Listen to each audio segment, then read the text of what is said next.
2023년 5월 1일 주가 조작 의혹 사태에 대해서 한번 이야기를 나눠보도록 하겠습니다. 이를 두고 그레이트 리세션 2023년 경제 전망의 저자이신 김광석 교수님을 모셨습니다. 교수님 안녕하세요. 네, 안녕하세요. 교수님 오늘은 어디신가요?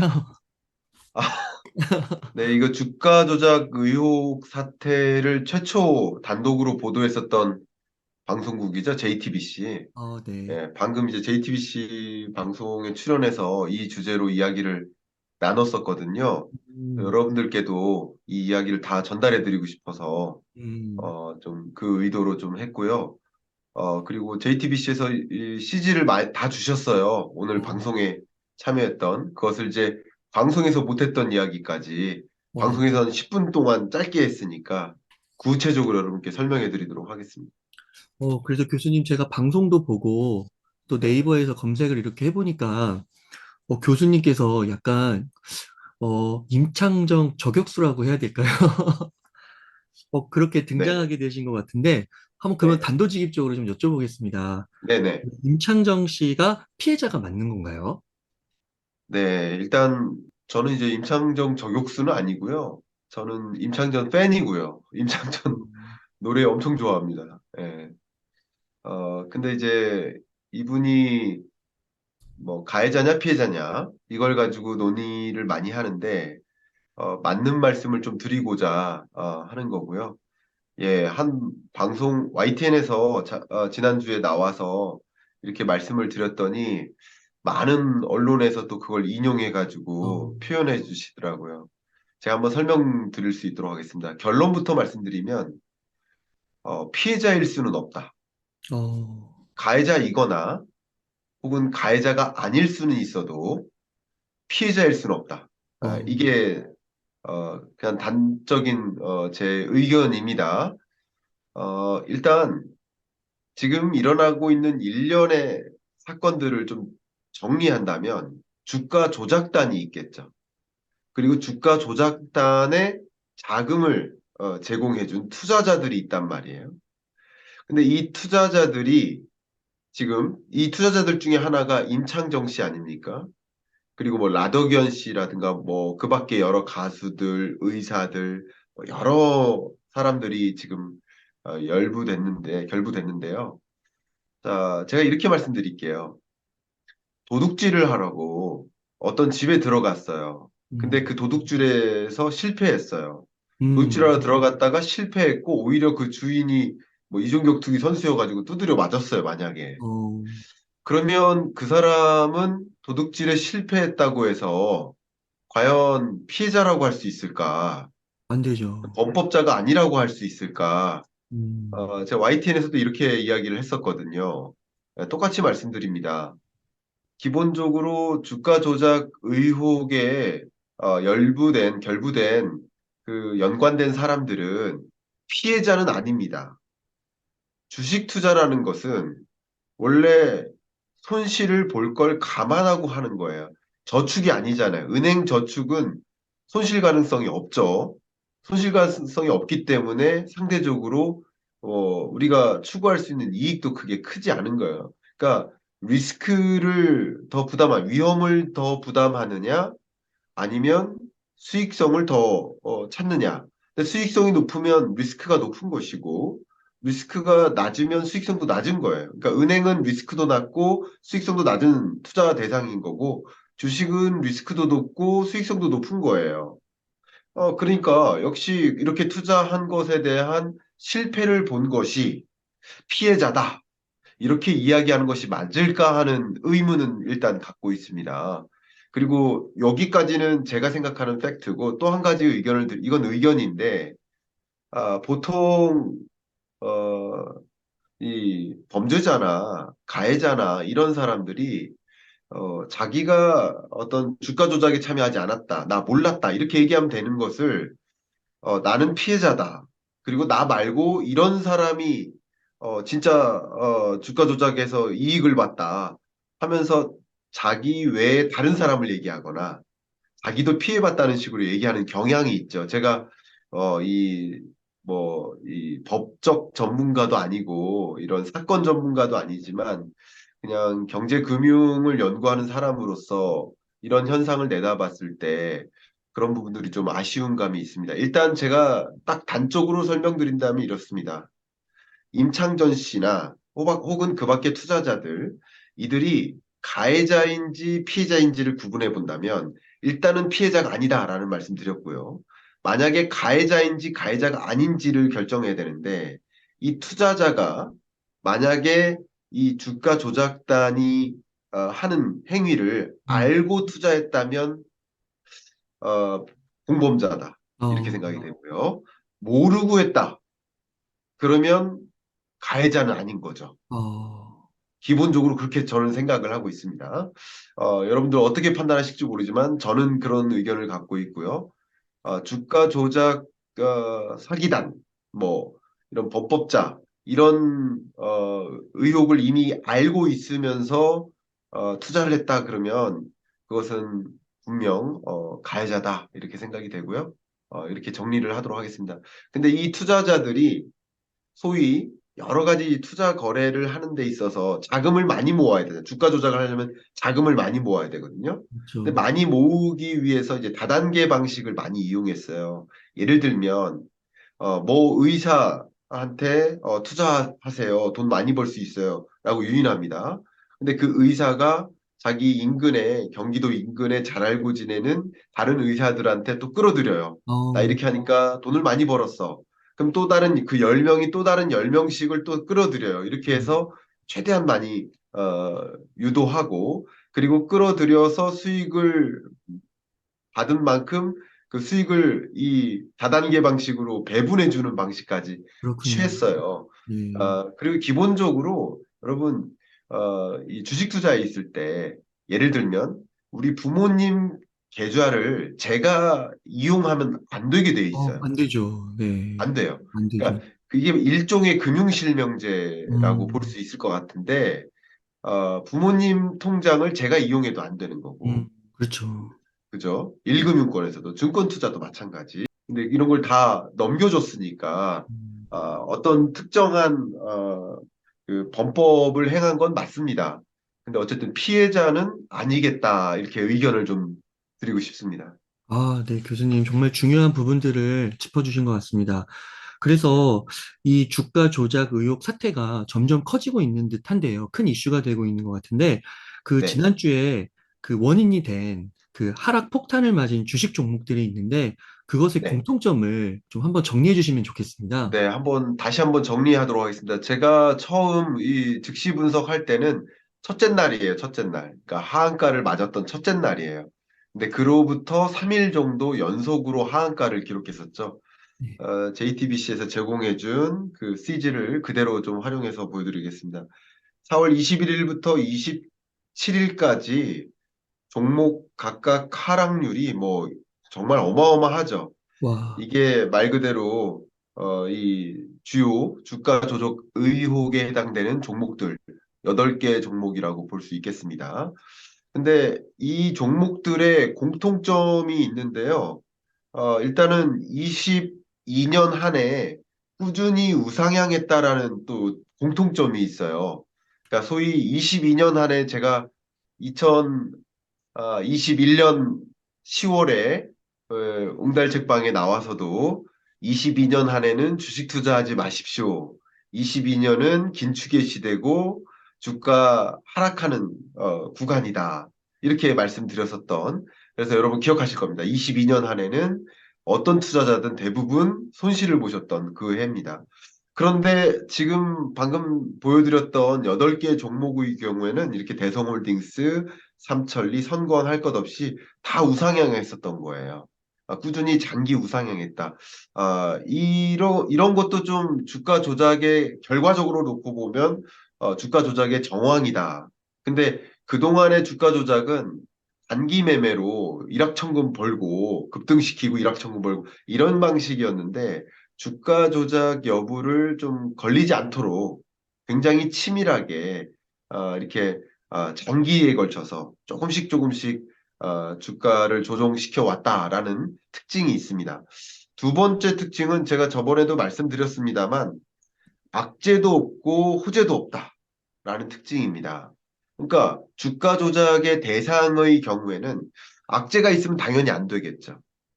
호재가 있어도 조작하기가 굉장히 어렵습니다. 왜냐하면 호재가 있다가 호재가 빠져버리면 또 주가가 다시 급락하니까 네. 사실 이 주가 조작 세력 외에는 투자자가 없는 게 좋고요. 그죠? 그리고 이들이 주가를 움직이는 것만으로도 주가가 정말 올라가고 또 반대로 투매할 경우 떨어지는 그런 현상이 나오는 게 주가 조작하기엔 유리하겠죠. 그래서 악재도 없고 호재도 없는 종목들이었다라는 거, 별 특이사항이 없는 종목이다. 이런 거죠. 예를 들면 반도체 같은 경우는 경기 침체에 매우 민감하다고 말씀드렸었죠. 2차 전지 같은 건 굉장한 호재가 있지 않습니까? 전기차로의 전환이라는 거대한 어, 호재. 그러니까 이런 것들과 전혀 관계가 없는, 그죠? 음, 뭐 IRA나 반도체 지원법이나 이런 것과 전혀 관계가 안 될 법한 악재도 없는 호재도 없는 종목들을 골랐다.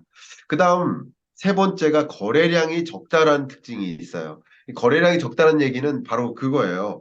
지주회사들이다. 이 8개 종목들이 뭐 유사한 뭐 산업 섹터도 아니에요. 근데 지주회사라는 특징이 있어요. 그러면 대주주가 지분을 많이 갖고 있겠죠. 그렇다 보면 상대적으로 유통량이 굉장히 작아요. 유통량 자체가.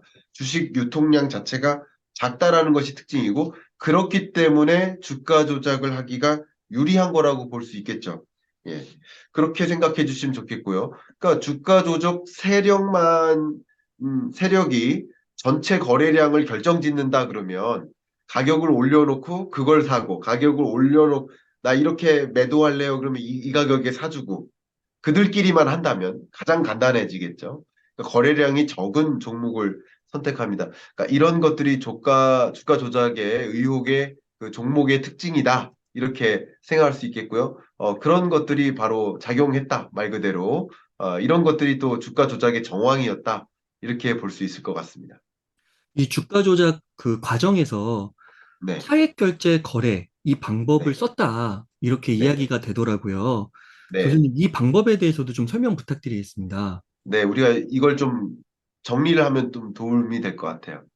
일단 많은 분들이 좀 착각하고 계신 것들이 뭐냐면 차액 결제 거래가 말 그대로 불법이다.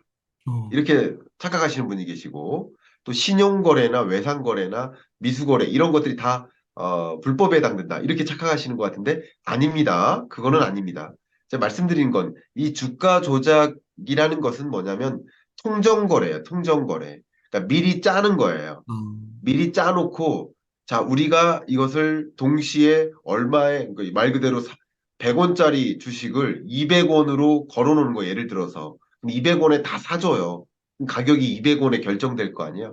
어떤 특정한 날과 시간과 그리고 가격 같은 걸 다 짜고 그것을 거래해서 그리고 그 거래량이 절대적이면 그 가격을 올려놓을 수 있는 거지 않겠습니까? 그런 식으로 결정한다. 이렇게 보면 좋아요. 그게 통정거래인 거예요. 통정거래. 근데 통정거래 자체가 바로 불법인 것이고요. 차액결제 거래, CFD는 불법은 아닙니다. 근데 지금부터 차액결제 거래나 신용거래 이 두 가지를 설명드릴게요. 이 두 가지가 이 통정거래에 사용됐다라는 것을 설명드리려고 그래요. 사용된 것이 이들이 잘못된 건 아닙니다. 이해 가시죠? 네. 이들이 문제인 건 아니에요. 정상적인 거래 방식인데 위험성은 높지만 어쨌든 합법적인 거래 방식인데 그것을 활용해서 범죄를 저지른 것이다. 이렇게 말씀을 드려보도록 하겠습니다. 자, 그럼 네. 이제 설명을 좀 드려볼게요. 많은 분들이 차액결제거래 CFD가 도대체 뭐냐? 제가 오늘 CFD가 뭔지를 완벽하게 좀 정리를 어, 해드리고 싶습니다. 일단 여기 보시는 것처럼 CFD는 Contract for Difference, 그러니까 difference가 핵심이에요. 그러니까 음, 차액을 결제한다, 뭐 이런 뜻인데, 자, 투자자가 주식을 실제 갖고 있지 않아요. 이 내 주식이 아니에요. 그럼에도 불구하고 증권사가 대신 거래해 주는 거예요. 어, 그러니까 투자자와 증권사가 어떤 계약을 하고 나면 증권사가 대신 거래해요. 그럼 투자자의 소유입니까? 아니죠. 양도세가 나갈까요? 안 나가요. 그래서 어, 이해 가시죠? 그러니까 증권사가 대신 거래해 주는 것이다. 그것을 이제 파생 상품이다. 이렇게 보는 거죠. 근데 일종의 외상 거래다. 이렇게 말씀드리고요. 자, 그러면 제가 하나하나 더 설명드릴게요. 뭐, 며칠 전에도 제가 이걸 가지고 설명드렸는데요. 이 차액 결제 거래다라는 얘기는 뭐냐면, 지금 현재 1,500원이에요. 1,500달러, 뭐 같은 말이죠. 1,500원이라고 할게요. 근데 이게 1,530원이 됐어요. 음, 그러면 나는 어떤 이익이 생겼습니까? 30원. 30원이라는 이익이 생겼겠죠. 자, 그러면 나는 역시 돈이 1,500원이 없어요. 1,500원이 없음에도 불구하고 만약에 증권사에서 그냥 거래를 해준다면 30원만큼 벌 수 있잖아요. 그렇죠. 그렇죠. 그렇게 하는 방식이에요. 나는 1,500원이 없어요. 없지만 증권사가 대신 이걸 1,500원에 매수해 주는 거예요. 그러면 1,530원이 됐잖아요. 그때 매도하면 음, 30원을 벌 수 있어요. 근데 그러네요. 증권사는 뭐가 좋을까요? 증권사는 주로 수수료를 얻을 수 있잖아요. 아, 수수료. 네. 증권사가 영위하는 것은 수수료니까. 음, 증권 거래가 발생할 때마다 수수료를 발생시키니까 돈이 있는 사람만 주식 투자하는 것보다 돈이 없는 사람도 주식 투자하고 매도하고 거래를 활발하게 일으키면 일으킬수록 증권사는 돈을 많이 벌잖아요. 그러니까 그렇죠. 증권사가 손해보는 것은 아닙니다. 내가 매수 시점은 1,500원인데 만약에 1,400원으로 떨어졌어요. 음, 그러면 100원을 돌려주면 되는 거예요. 증권사한테. 쉽게 말하면. 음, 수수료는 수수료로 돌려주는 것이고. 네. 것이죠. 차액만큼을 페이하는 것이다. 이렇게 생각하시면 좀 도움이 되겠습니다. 조금 더 구체적으로 설명드릴게요. 다만 여기에 중요한 개념이 뭐냐면 증거금이라는 거예요. 증거금. 여러분께 좀 설명드리기 쉽게 말씀드리면 우리가 뭐 집을 사요. 근데 그 갭 투자자들이 특히 갭 투자자들이 10억짜리 집을 살 때 10억이 다 있나요? 그렇진 않아요. 어, 보증금 9억을 댈 수 있는 세입자가 나타나주면 나는 1억만 가지고도 살 수 있는 거예요. 심지어 그 1억도 대출만 가능하다면 음, 나는 한 푼도 없이 10억짜리 집을 살 수 있는 거예요. 근데 그 10억짜리 집을 사서 15억이 됐어요. 그러면 그걸 팔면 5억은 벌 수 있죠. 나는 돈이 한 푼도 없지만 은행한테 1억 빌리고 어, 세입자한테 소위 세금 받고. 9억을 빌려서 음, 그 집을 소유했고 그 집을 거래함으로써 벌 수 있는 차액인 거예요. 마치 그런 거다. 약간 그런 거다. 이렇게 생각하시면 좋겠는데 대신 이 주식 거래에 있어서는 투자자가 이렇게 400만 원 정도의 예를 드는 겁니다. 증거금을 제시해야 돼요. 네. 그 증거금 제시하면 최대 2.5배만큼 증권사가 거래를 해줘요. 그러니까 아, 400만 원에 2.5배면 1000만 원이 되죠. 2.5배. 그럼 증권사 명의로 주식을 매수하는 방식입니다. 대신 이때 매수하고 매도하고 할 때마다 뭐가 발생하죠? 수수료. 수수료가 발생하는 거예요. 대신 투자자 입장에서는 이게 만약에 확실히 상승장이다 라고 했을 때 매매 차익이 있을 수 있죠? 네. 그리고 한번 생각해 보세요. 나 400만 원밖에 없는데 만약에 400만 원어치만 주식을 샀어요. 음, 만약에 두 배가 됐습니다. 그럼 내가 벌 수 있는 것은 800만 원이 되니까 차액은 400만 원이 되는 거잖아요. 근데 만약에 1000만 원어치 샀다. 400만 원밖에 없지만 어, 그러면 이게 두 배가 됐으면 2천만 원이 되잖아요. 그럼 와, 400만 원밖에 없지만 내가 벌 수 있는 돈은 이번에는 1000만 천만. 원이 되는 거예요. 네. 어쨌든 위험도는 높겠지만 수익성은 더 높아지는 거예요. 음, 위험한 투자 방식인 거죠. 그게 뭡니까? 레버리지를 활용한 개념이 되는 겁니다. 이게 영끌했거나 비투와 비슷한 개념이 됩니다. 다만 여기서 또 좋은 게 뭐예요? 투자자 입장에서 이게 내가 소유한 주식이 아니니까 증권사가 대신 매수해 준 거니까 양도세가 발생하지 않습니다. 네. 뭐 이런 것들도 좀 유의할 점이라고 볼 수 있어요. 이제 좀 CFD가 충분히 이해 가실 것 같은데요. 여기서 한 가지 더 설명드릴게요. 조금 어렵습니다. 전문 투자자로 인정받은 개인 투자자면 금융자산이 5천만 원 이상이어야 돼요. 소득 1억 원 이상이어야 돼요. 그러니까 부부 합산 5천만 원 이상이거나 또 소득이 1억 원 이상이면 전문 투자자로 인정을 받아요. 그러면 우리는 CFD를 활용할 수 있습니다. 어, 아무나 사용하는 게 아니라. 더 네. 구체적으로 설명드린 겁니다. 그래서 이런 투자자는 국내 증권사에게 계약을 할 수가 있고요. 그러면 국내 증권사는 어떻게 해요? 주문을 전달합니다. 어디에? 외국계 증권사에. 음, 물론 국내 대형 증권사도 요즘 가능합니다. 현재는. 그렇게 하고 여기서 2.5배를 매수해주는 방식인 거죠. 어, 이해가 가셨을 거라고 생각이 됩니다. 그래서 네. 지금 SG 사태라고 하는 이유는 여기에 끼어 있는 외국계 증권사, SG 증권, 예, 예, 그 증권사 사태다 이렇게 표현을 하는 거예요. 이렇게 보시면 좀 이해가 다 되실 것 같고요. 이게 바로 차액 결제 거래다. 근데 차액 결제 거래를 활용해서 주가 조작을 한 것이다. 왜 그럴까요? 주가 조작단 입장에서는 돈을 더 많이 모아야 되니까. 음, 400만 원만 모으면 안 돼요. 1000만 원을 모아야 돼요. 그죠? 그러면 한 명만 모으면 안 되고, 한 명이 여러 명 끌어와야 되고, 또 여러 명이 각각 또 여러 명이 끌어와야 되고, 또 그들도 역시 비투까지 더하면 더 엄청, 많은 돈을 모을 수 있으니까 주가 조작을 할 수 있는 거예요. 그러니까 주가 조작을 하기 위한 용도였다라고 생각이 되고요. 제가 그 JTBC에서 취재한 그 임창정 씨의 그 발언, 그 인터뷰한 발언을 좀 잠깐 읽어드릴게요. 뭐라고 했었냐면요. 제가 지금 찾고 있는데 임창정 씨가 보겠습니다. 어떤 종목인지 모르지만 그래프만 보게 되니까 이익이 좋고 수익이 얼마만큼 났다고 하니 되게 좋겠다. 15억을 개인 계좌로 만들었어요. 뭐 이렇게 얘기했어요. 15억.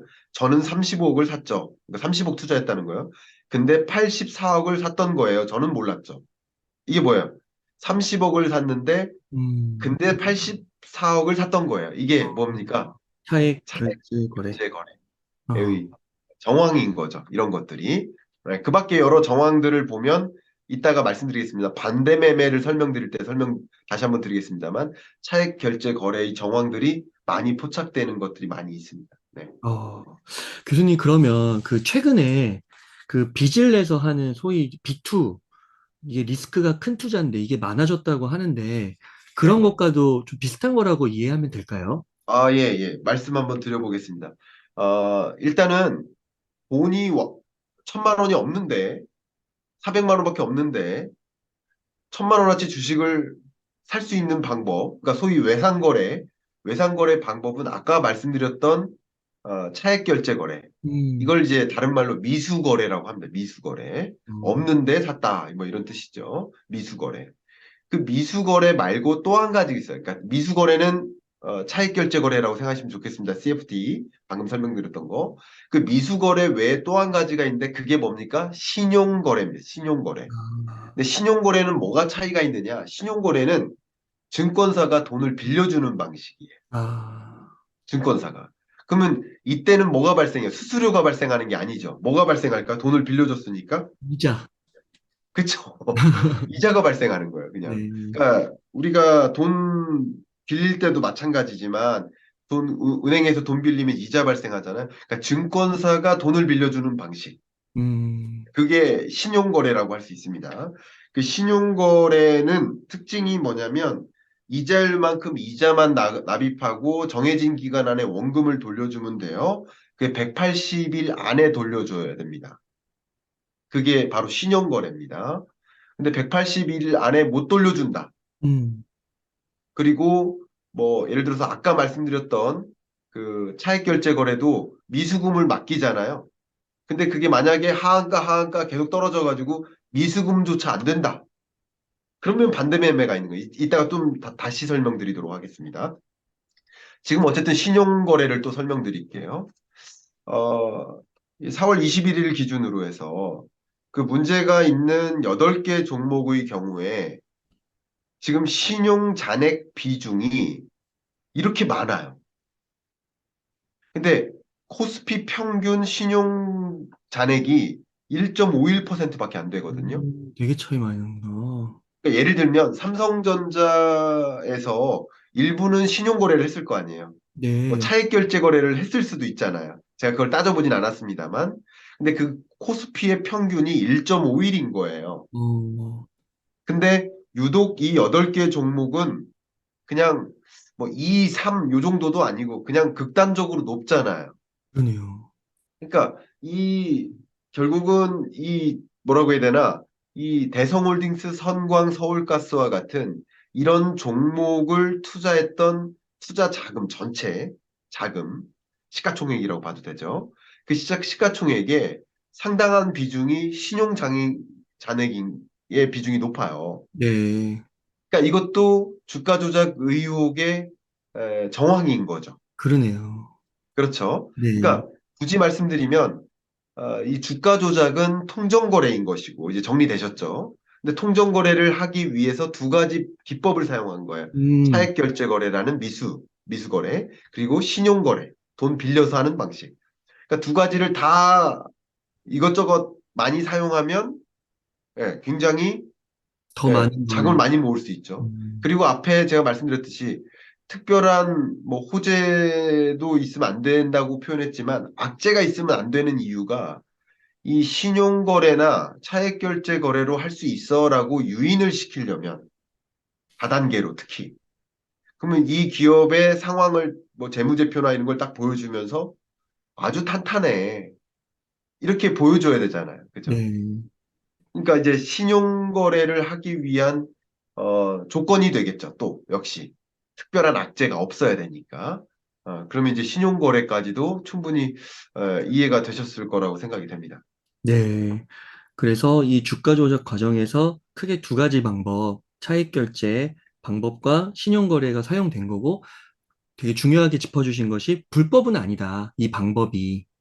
이 방법이 불법이 아닌 거죠. 예. 그렇죠. 네. 근데 지금 되게 재밌는 일이 뭐냐면, 음, 물론 이게 재밌는 건지 모르겠습니다만, 지금 금융위에서 이 증권사들과 이제 논의를 하고 있는데, 이 차액 결제 거래를 어, 일시적으로라도 금지하는 방식. 음, 그러니까 증권사들이 차액 결제 거래를 이제 제약을 거는 우리 국내 대형 증권사들도 그런 거는 액션을 취했어요. 아, 이게 맞는지 모르겠어요. 물론 지금 현재가 너무 이제 위험한 구간이다 보니까 일단은 잠깐 그런 뭐라고 해야 되나 그런 것들을 아예 어, 빼고 가자 음, 그런 의도인 것 같습니다만 저는 약간 어떤 생각이냐면 본질을 흐트렸다. 어, 마치 어디서 항공기 사고가 났는데 아무도 비행기 타고 출국하지 마라. 너무, 그렇죠. 비행기 타지 마라. 음, 하는 얘기랑 좀 비슷하지 않나. 네, 그러니까 비행기 사고가 났으면 그 비행기 사고가 난 이유가 있을 거 아니에요. 어떤 비행기에 결함이 있다든가 운전자가 뭐 실수했다든가 음, 뭔가 그 문제가 있을 거 아니에요. 그 문제를 찾고 그 문제를 해결해야 되는데 어, 그냥 비행기 타지 마라. 그러네요.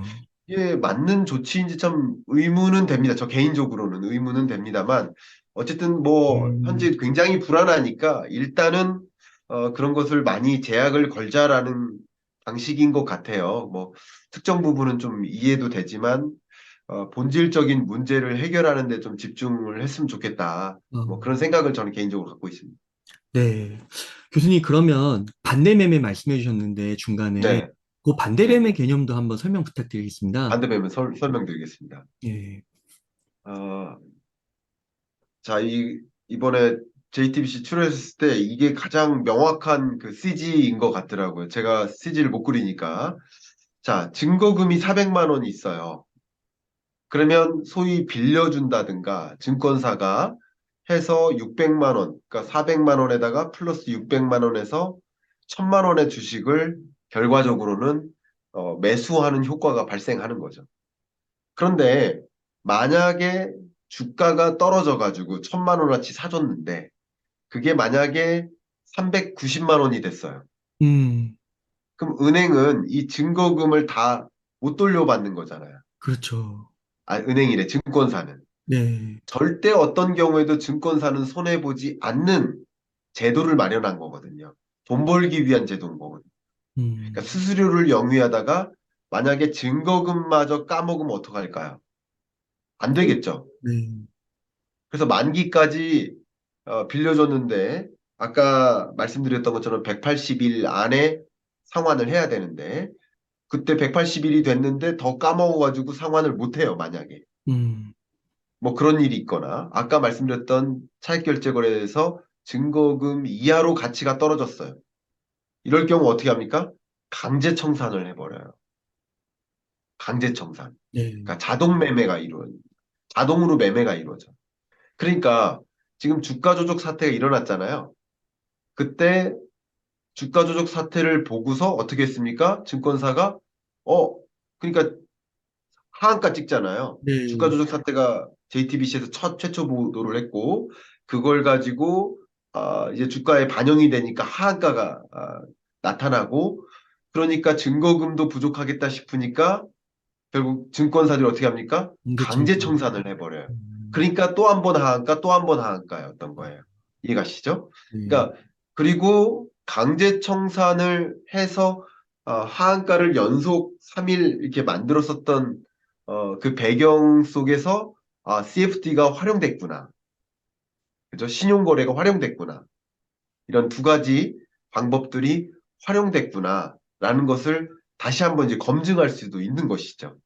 그렇게 이해하시면 도움이 될 것 같습니다. 아, 네.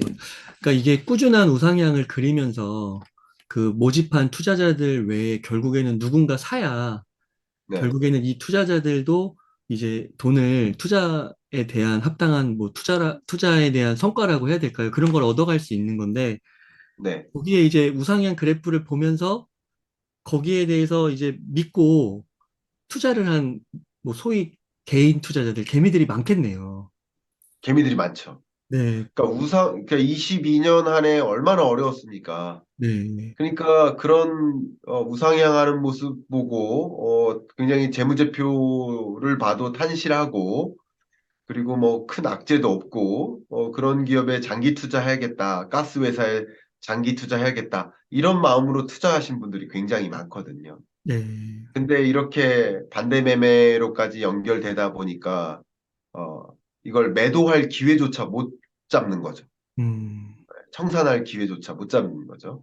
그래서 크게 손실 나신 그 애꿎은 그 개인 투자자분들도 많이 계셨죠. 그 그분들이 기업의 피해자인 거죠.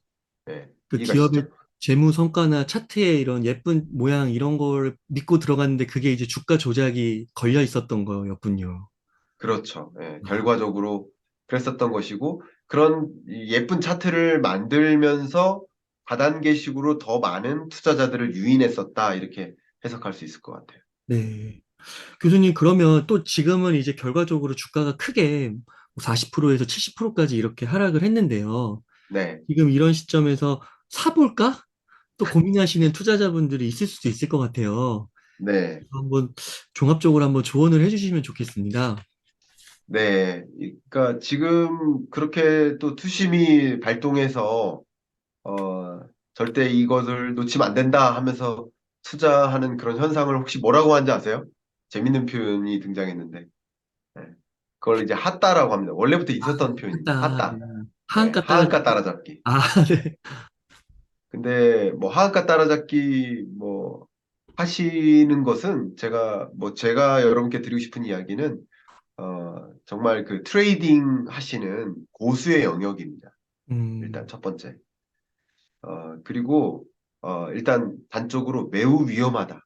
어, 왜냐하면 언제든지 증권사가 투매할 수 있고요. 아직 이 주가 조작 사태 결론이 안 내려졌어요.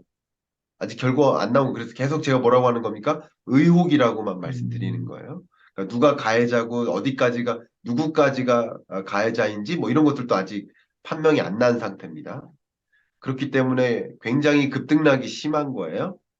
그래서 이런 방식으로 나도 하한가 따라잡아서 왜냐하면 지금 이렇게 나타난 하한가가 주가 조작 사태가 있기 전 가격하고 또 유사하다. 어, 그러니까 이제 투자해도 되는 시점 아니냐 이렇게 하시는 경향인데 뭐 투자는 여러분의 판단입니다만 제가 투자를 하셔라 마셔라 이렇게 말씀을 드리고 싶진 않지만 저는 이제 투자 철학적인 관점에서 말씀드리면 그렇게 해서 하한가를 노려서 또 핫다 방식으로 투자를 하실 경우 어, 미래에도 건전한 투자를 할 마음이 안 생깁니다. 음, 이렇게 쉽게 일확천금을 벌어본 어떤 그런 경험을 하게 되면 그런 소용돌이에 빠져요. 거기서 벗어날 수가 없어요. 어떻게든 일확천금 벌어야지 하는 방식으로만 도전해요. 근데 이런 방식은 사실 거의 확률이 50% 아닙니까? 근데 50% 곱하기 50%가 얼마죠? 50% 50 곱하기 50% 25%예요. 그러니까 두 번 연속 성공할 확률은 25%예요. 음, 근데 이게 또 50%짜리 그런 투자를 또 한 번 성공한다. 그러면 25% 곱하기 또 50%인 거예요. 그러면 계속 곱하면 어떻게 될 거면 12.5%가 되죠. 세 번 연속 성공할 확률은. 그러니까 2분의 1 곱하기 2분의 1 곱하기 2분의 1이에요. 8분의 1이 돼요. 네 번 연속 성공할 확률은 16분의 1. 다섯 번 연속 성공할 확률은 32분의 1. 32분의 1. 그러니까 이런 투자로 한탕 이렇게 벌어보겠다라는 투자 방식으로 투자를 했다가는 그런 투자 의욕에서 벗어날 수 없고, 그러면 그런 투자 방식은 나를 계속 그런 소용돌이에 빠지게 만들어요. 결과적으로는 실패하게 된다는 거죠. 영원히 이렇게 투기하는 방식, 도박하는 방식으로 투자하다가는 한 번, 두 번 성공할 수는 있겠지만 거기서 멈추기가 어려워요. 음, 그래서 저는 강조하겠습니다. 이런 투자 방식은 여러분의 선택이지만 좀 주의하셨으면 좋겠다. 이 말씀 드리고 싶고요. 주식 투자란 장기적인 그림을 그리고 미래 유망한 산업을 찾고 그 유망한 산업에 어떤 기업이 리더일까? 그 리더와 나는 동업자다. 주식을 보유한 만큼 나는 그 기업의 주인이다. 동업자다. 이런 마음으로 투자하시는 게 좋습니다. 그게 건전한 투자인 것이고, 잃지 않는 투자 방식이죠. 저는 이제 그렇게 추천드리는 마음이고요. 어, 그렇게 좀 저는 끝으로 조언을 좀 올리고 싶습니다. 네.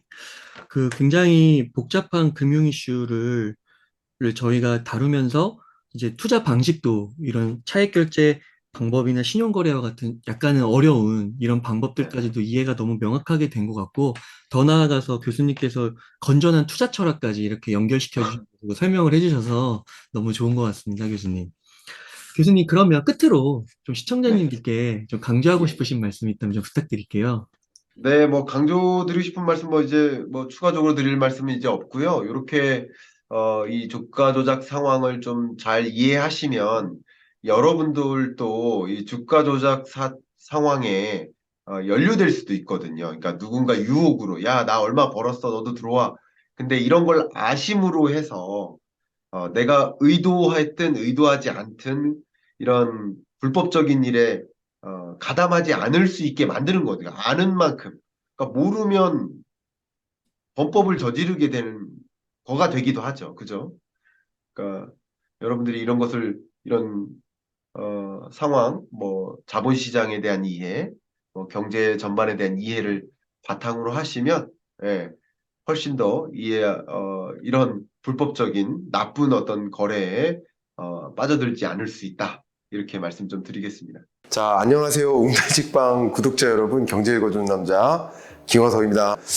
매번 또 우리 웅달님하고 즉시 분석으로 여러분께 찾아뵙고 있는데 경제 전망 뭐 보고서 발표되고 할 때마다 그게 얼마나 시장에 직접적인 영향을 미치는지를 아마 체감하고 계실 것 같습니다. 다양한 거시경제 변수들이 경제가 이렇게 톱니바퀴처럼 돌면서 운용되고 있는지를 제대로 들여다보고 그 들여다본 다음 적절한 그 시대에 맞게 의사결정을 내린다면 항상 잃지 않는 투자하실 수 있겠다. 그런 면에서 우리는 경제를 공부해야 된다.